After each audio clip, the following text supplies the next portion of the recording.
Muy buenas tardes, queridos radioescuchas. Les habla Oscar Arnal, certificado de locución 14.134, productor nacional independiente 1443.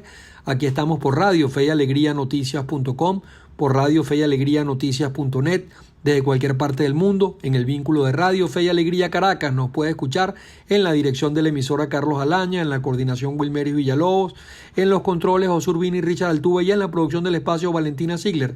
También nos puede escuchar por la 105.7 FM y la 1390 AM y en diferido en nuestro podcast en el portal de iVoox.com. En mi cuenta es Noticia con Oscar Arnal.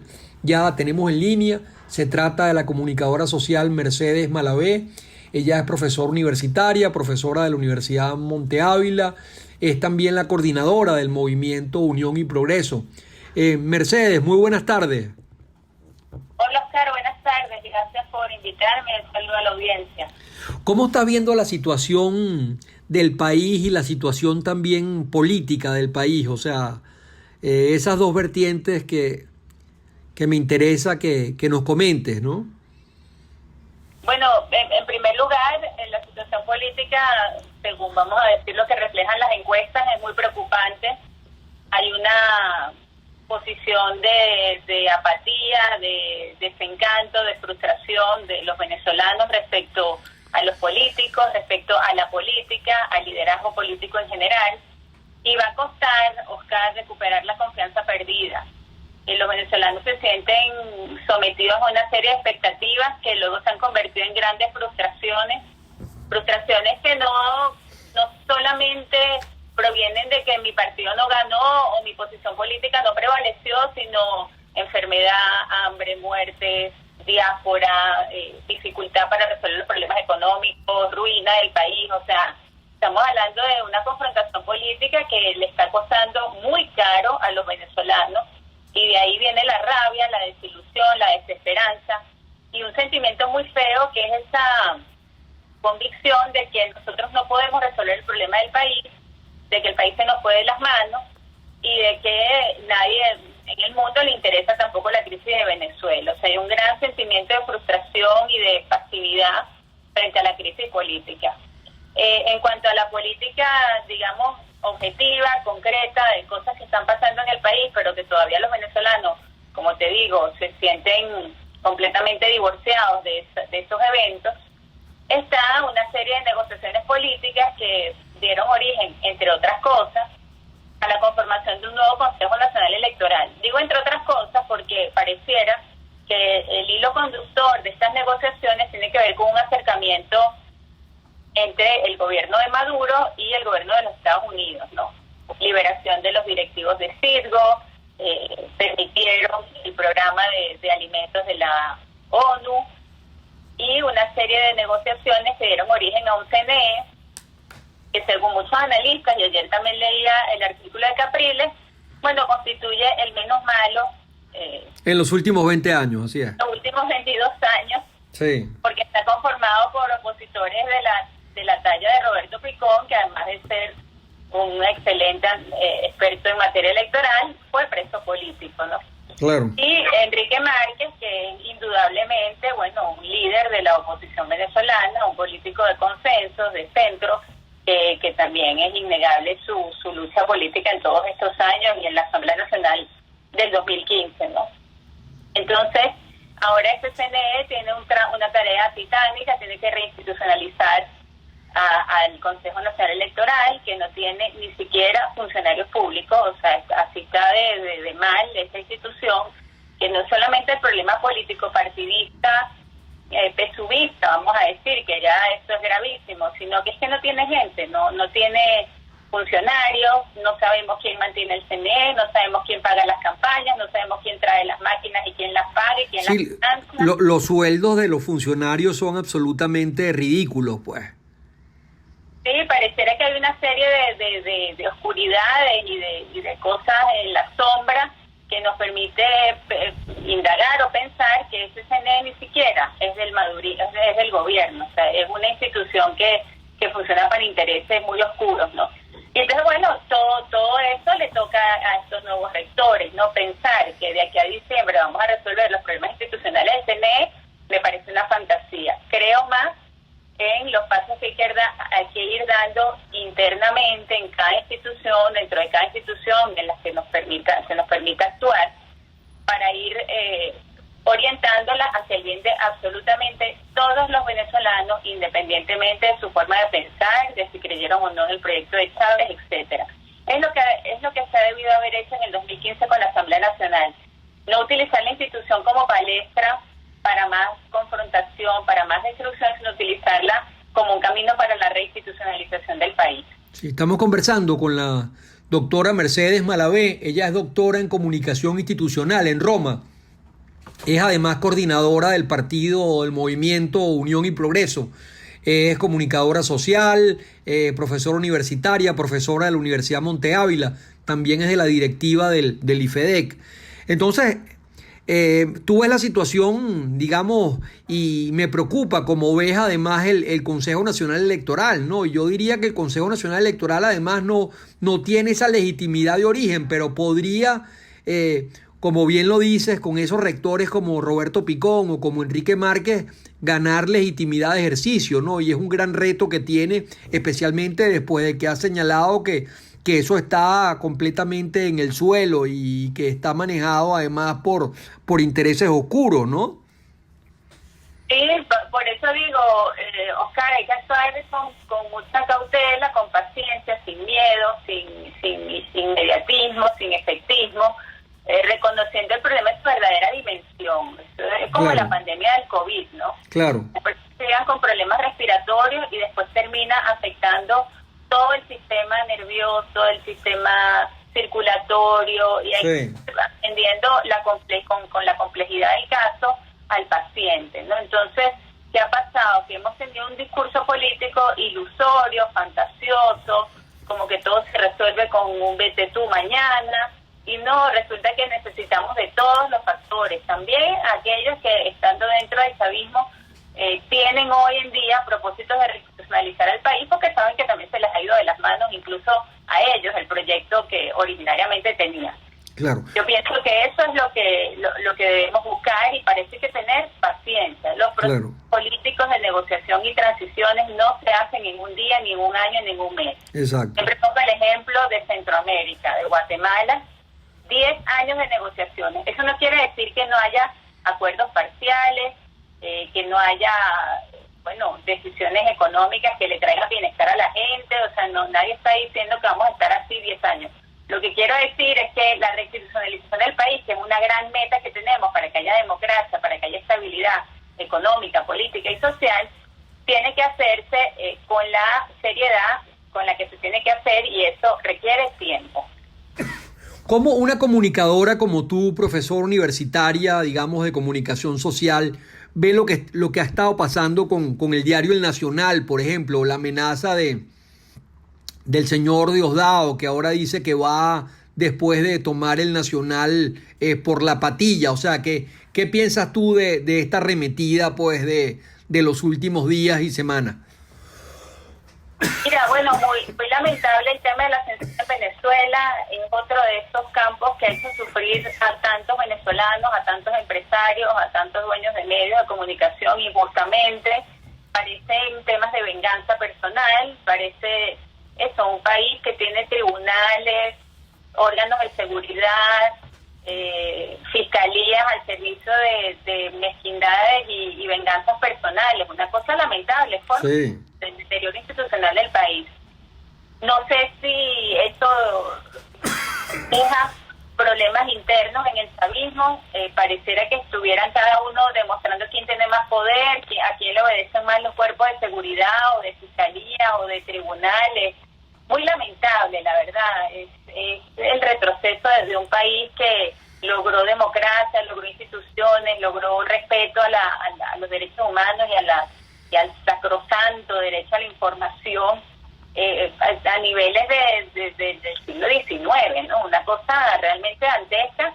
Y bueno, yo he leído comentarios hablando de las vinculaciones o de las afinidades políticas que en su momento tuvo el Nacional, pero a mí me parece que ahorita es momento de solidaridad, de pedir que se reinstitucionalice el país, que se conceda, que se garantice el derecho a réplica, pero nunca, nunca, nunca que por motivos de poder personal se cierre una ventana a la información, a la opinión, a la libertad de expresión. Eso me parece un exabrupto que no tiene absolutamente ninguna justificación y no tiene absolutamente ninguna otra reacción que solidarizarse y exigir que se le devuelva cuanto antes el medio de comunicación a sus legítimos propietarios. Estamos conversando con la doctora Mercedes Malavé. Ella es doctora en comunicación institucional en Roma. Es coordinadora además del movimiento Unión y Progreso. Como les decía, comunicadora social, periodista, profesora universitaria, profesora de la Universidad Monte Ávila, directiva también del IFEDEC. Vamos entonces a cumplir unos breves compromisos comerciales y de inmediato regresamos hoy conversando con Mercedes Malavé. No se aparten de nuestra sintonía que ya volvemos con Mercedes. Regresamos esta tarde conversando con la profesora Mercedes Malavé. Ella es profesora universitaria, profesora de la Universidad Monte Ávila, comunicadora social con un doctorado en comunicación institucional, directiva también del IFEDEC, coordinadora, como les he dicho, del movimiento Unión y Progreso, un movimiento, digamos, dinámico que está irrumpiendo en la política venezolana como un movimiento nuevo, digamos, donde hay mucha afinidad de los demócratas cristianos. Mercedes, ¿cómo estás viendo la situación internacional en estos momentos? Y Venezuela, o sea, la relación de esa situación internacional y Venezuela. Mira, pareciera respecto a la Unión Europea que España está asumiendo un papel protagónico en la atención a la crisis de Venezuela en cuanto, bueno, primero a su afinidad cultural y de tradición. Yo creo que eso es innegable.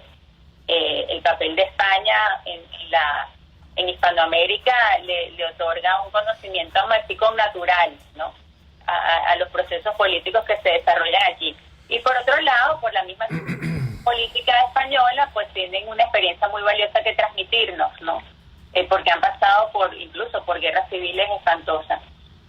Pienso que se está abriendo una posibilidad de, vamos a decir, hacer un viraje en cuanto a una estrategia demasiado ligada a el proyecto de Estados Unidos y ese proyecto de Donald Trump que quiso como resucitar un espíritu de la Guerra Fría, a el acuerdo, la negociación, el avance, digamos, en materia también, repito, institucional. Son las declaraciones que hemos visto en España, de los voceros de España. Es la actitud quizás ahora un poco más silente, pero yo creo que igual muy activa, de Josep Borrell.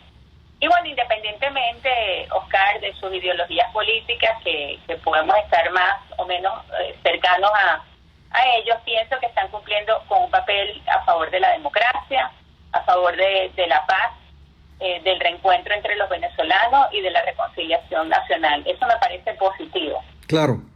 Respecto a Estados Unidos, bueno, la nueva administración de Biden ha sido muy prudente porque ellos tienen una visión que no va a cambiar respecto al régimen de Venezuela.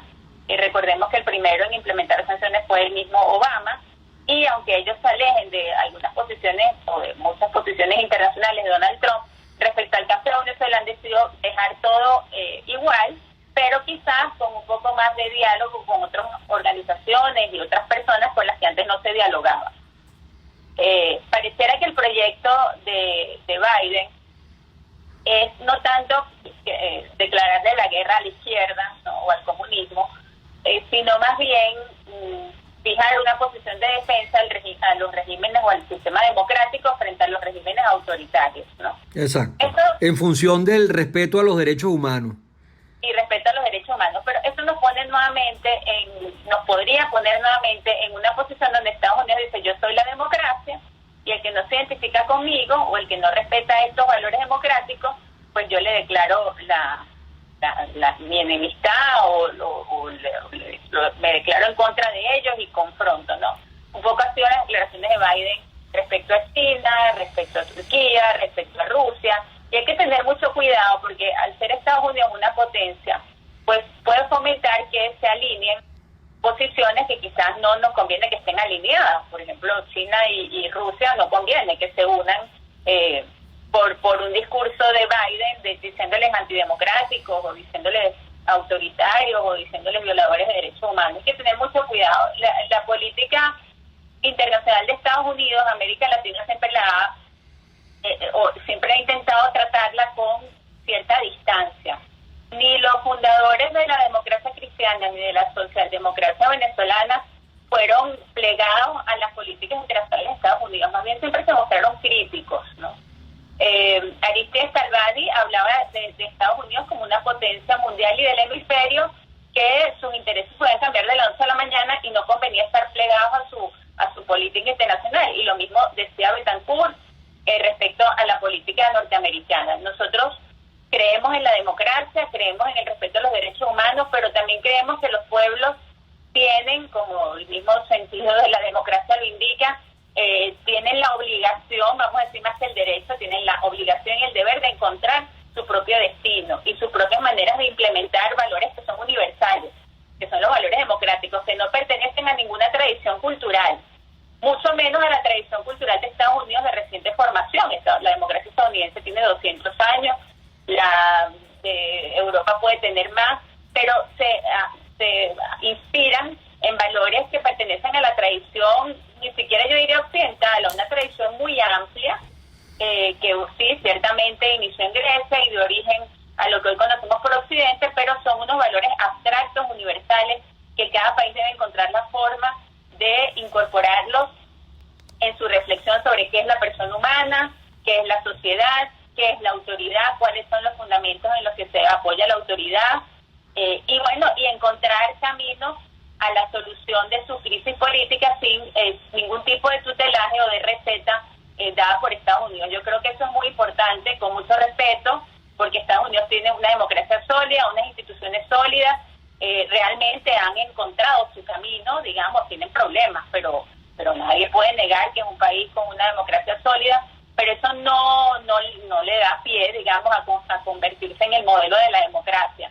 No conviene, porque justamente esa posición de confrontar con autoritarios podría traer otro esquema bipolar que no le haría ningún bien a América Latina, mucho menos si nosotros quedamos del otro lado, ¿no? Claro, y cuando además digamos, desde mi punto de vista, hay mayor número de regímenes autoritarios en el mundo que regímenes democráticos, lamentablemente. Los regímenes democráticos, como hemos visto, son los que se confrontan con el gobierno de facto de Maduro, ¿no? O sea, los que realmente han apoyado, pues, a la alternativa democrática distinta al régimen de Maduro, ¿no? Y lo vemos con la Unión Europea, Estados Unidos, Canadá, el Grupo de Lima. O sea, es interesante esta confrontación, evidentemente porque tenemos un régimen autoritario, pues, que es el que gobierna Venezuela, ¿no? Donde hay presos políticos y donde hay violaciones a los derechos humanos que están en el informe de la alta comisionada Bachelet y que reposan muchos en las investigaciones que se han abierto en la Corte Penal Internacional, ¿no? Estamos conversando con Mercedes Malavé. Ella es periodista, coordinadora del movimiento Unión y Progreso, tiene un doctorado en comunicación institucional en Roma, es profesora universitaria también de la Universidad Monte Ávila y directora del IFEDEC. Mercedes, ¿cómo estás viendo tú? Esto está en pleno desarrollo todavía, ¿no? El tema de Hamás. De alguna manera yo diría que Hamás tiene el afecto o el apoyo, aunque sea, digamos, del propio régimen de Maduro, ¿no? De alguna manera o de otra, ¿no? O sea, ellos han roto relaciones con los israelíes desde el primer momento, desde hace muchísimo tiempo, ¿no? ¿Cómo ves tú este punto, pues? Bueno, un poco con el mismo espíritu con el que te hablaba de la posición de los países latinoamericanos y de Venezuela respecto a las políticas internacionales de Estados Unidos. El conflicto palestino-israelí, bueno, imagínate, lo podríamos narrar desde los tiempos de Abraham, bueno, no sé cuántos años antes de Cristo o siglos antes de Cristo, y también podríamos narrar una serie de hechos muy recientes asociados con el fin de la Segunda Guerra Mundial, que dieron origen a unas enemistades muy lamentables, a un conflicto étnico, racial, religioso, cultural, que lamentablemente también ha sido permeado por ideologías como el marxismo, el capitalismo, etcétera. y que lo que ha hecho es agravar más la situación. Yo, respecto al conflicto palestino-israelí, siento mucha solidaridad, cercanía y rezo por las víctimas. Ayer vimos fotos impresionantes, niños muertos, sin padres, con propiedades absolutamente destruidas y perdidas por el bombardeo. Siento que esa tierra del Oriente Medio también pertenece a los palestinos, porque tienen la raza, digamos, que se ha crecido por generaciones y generaciones en ese lugar. Entiendo también la tradición judía, hebrea, donde, bueno, ellos se sienten el pueblo elegido, o su libro les dice que ellos son el pueblo elegido y que esas tierras le pertenecen. Pero bueno, haya habido una... Claro, y el grupo Hamás como grupo, digamos, terrorista de alguna manera, ¿no? Que actúa ahí con el tema yihadista y etcétera, y la creación del Estado Islámico. Pero se nos acaba el tiempo, Mercedes. Un mensaje final para redondear toda la entrevista, digamos, desde el inicio. ¿Qué le dirías a la gente que nos está escuchando? Bueno, yo les diría que tengamos los ojos puestos en el proceso de restitucionalización a partir de las nuevas autoridades electorales, que un voto de confianza, vamos a decir, entiendo el escepticismo, el desconsuelo, pero que eso no nos lleve a dejar de luchar por el país, a dejar de avanzar, aunque sea mínimamente, en la recuperación de la democracia y de la institucionalidad en Venezuela, y que tengamos fe en que si participamos, si nos organizamos, si nos involucramos, pues vamos a poder conseguir muchos beneficios para el país, a pesar de toda la destrucción que hemos vivido, pero que no nos exime, digamos, de ser protagonistas de la historia actual de Venezuela, que es la que nos ha tocado vivir. Bueno, muchísimas gracias a Mercedes Malavé por la conversación en el día de hoy. Ella es coordinadora del movimiento Unión y Progreso, es comunicadora social, doctora en comunicación institucional, profesora universitaria, profesora de la Universidad Monte Ávila, directiva también del IFEDEC. Y con eso, queridos radioescuchas, no se aparten de nuestra sintonía, que venimos con más. Ya volvemos.